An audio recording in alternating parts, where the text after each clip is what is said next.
വീട്ടിലേക്ക് അലമാരല്ല ചെന്നിട്ടുണ്ടെങ്കിൽ അവൾക്ക് അവിടെ പൊട്ടി വിലടാ. ഓ 2 അലമാര കൊണ്ടുപോയിട്ട് എനിക്ക് ഇവിടെ നല്ല വിലയാണല്ലോ. എനിക്ക് തേക്കിന്റെ അലമാരല്ലല്ലോ കൊണ്ടുവന്നേ. കല്യാണ ചെലവ് കൂട്ടിയപ്പോ അമ്മ ഈ അലമാരയുടെ കാര്യം മാത്രം എന്നോട് പറഞ്ഞിട്ടുണ്ടായിരുന്നില്ലല്ലോ. 6 കസേര, 3 കട്ടില്, മേശ, ഊഞ്ഞാല്, റൂമിൽ തൂക്കം, മിന്നാമിന്നി ബൾബ്, മുത്തച്ഛനൊരു ദിവാൻ കോട്ട്.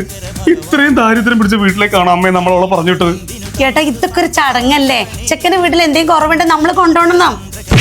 അതെ, എന്റെ കുഞ്ഞമ്മയുടെ അമ്മായിയുടെ മോളുടെ വയറ് കാണലാണ്. ഇനി ഒരു തേക്കിന്റെ ക്ലോക്കെങ്കിലും നമുക്ക് കൊടുക്കണം. ഇത്രയും ചെലവുള്ള വയർ എന്തിനാ മോളെ നീ കാണുന്നത്? അതിനും നല്ല ദാരിദ്ര്യം പിടിച്ച എന്റെ ഈ വയറ് കണ്ട പോലെ. 4 കൊലപ്പഴം, ഷോക്കേസിൽ വെക്കാൻ ഒരു തൊപ്പയുള്ള പട്ടി, 2 ചാക്കരി. അതെ എന്റെ വല്യച്ഛന്റെ 16 ഇനി ഞാൻ അവിടെ വന്ന് ഡെഡ് ബോഡി ആയിട്ട് കിടക്കുന്ന ചടങ്ങുണ്ടാ?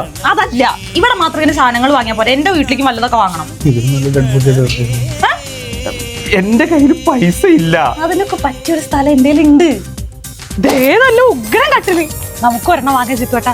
കട്ടില് കണ്ടാ വാങ്ങാതെ പോരുതെന്നാ. ഇനി അതേത് ചടങ്ങ്? നമുക്ക് നമ്മളെ കാലൊടിഞ്ഞ കട്ടില് പോരെ.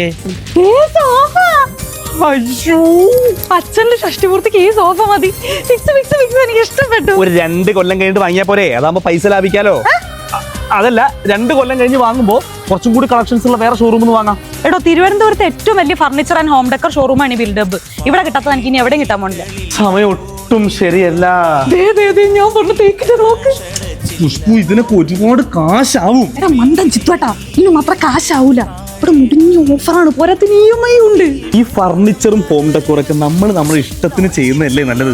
100% കസ്റ്റമൈസേഷൻ ഓപ്ഷനുള്ള സ്ഥലത്ത് വന്നിട്ടാണോ ഈ വർത്താനം പറയണത്? ഈ ഒരു തരത്തിൽ എന്നെ ജീവിക്കാൻ അനുവദിക്കരുത്. അലിയ, പെങ്ങൾക്ക് വിശേഷമുണ്ട്. ഹാപ്പി ആയില്ലേ?